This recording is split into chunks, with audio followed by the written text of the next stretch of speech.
Trust the process. How many times have you heard that said to you? Maybe you are starting a new fitness program or you started a class, you've been putting in the work, you just aren't seeing the results. It's just not clicking, the muscles not building, the weight's not coming off, and you get frustrated. And what do people say? They say, trust the process. Well, women of God, my P31 ladies out there, that has a little bit of a different spin when you are a believer and you're truly trusting in the Lord.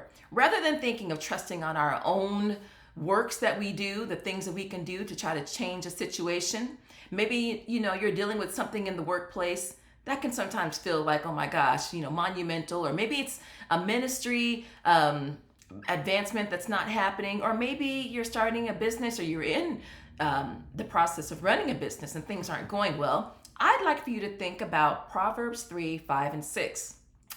Trust in the Lord with all your heart and lean not unto your own understanding, but in all your ways acknowledge him and he will direct your paths. Wow. This really spoke to me when I read it, and I thought about what it really means to trust the process. Because when you're really trusting in the Lord, it's not your own understanding that you're leaning on or your own actions or activities. It's really trusting in the Lord.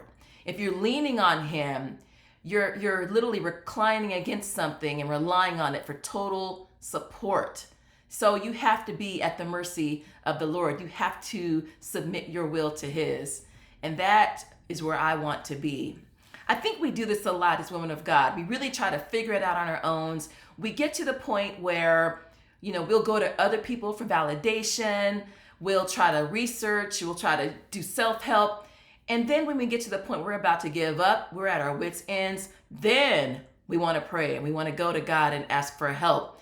And while there's nothing wrong with doing research and trying to do things to change your situation, the first thing that we should all do, and again, I'm speaking to myself here, ladies, the first thing that we all should do is go to the Lord and ask him for help. Go to the scriptures, study the word. If you're consistently studying the word of God, you are going to get things just from that time with him and hearing kind of, what I've heard said, his love letter to us, right?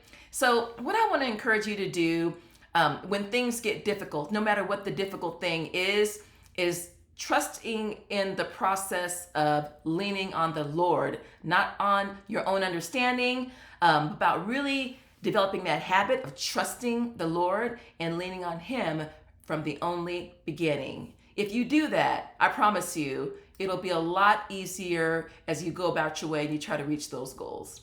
All right, go out, ladies, be great and be blessed, and I'll talk to you soon.